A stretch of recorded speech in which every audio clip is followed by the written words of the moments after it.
kikweda manok ma wan watimo nyo ma an atimo ikom Rudy Oweng mi Acholi wacha ni ladit Rwot mi Pobech ladit Rwot King Jafire Rwot King Jafire ayobe Rwot mo mado Okwano Loyo kikin Rudy Oweng ena ye tiki ngej eno Okwano lo dok ki dikit gumo Oweng ena yo ti umpeny mabe Loyo ti karane eno ni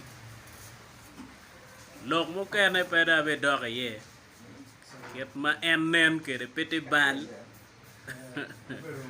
ket ma tiu kede pete bal but ke kweda wani do ti basing on educational level so nyoro ni Rwot King Jafire ti nama chen Loyo Rudy Oweng mi Acholi ngej man mi gang kwan so ke kweda da en lok mo kene awai ni pa be dog ye for yes atiki Rwot King Jafire Yeah, man.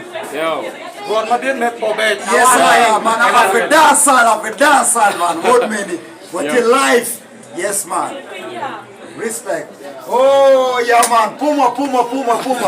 Yeah, man. War Madrid. War Madrid kasi Puma. we became Atiki homeboys. Why we became My Tulu. Obi muere.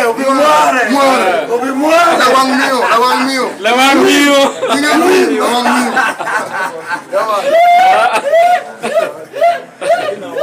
Yeah, man.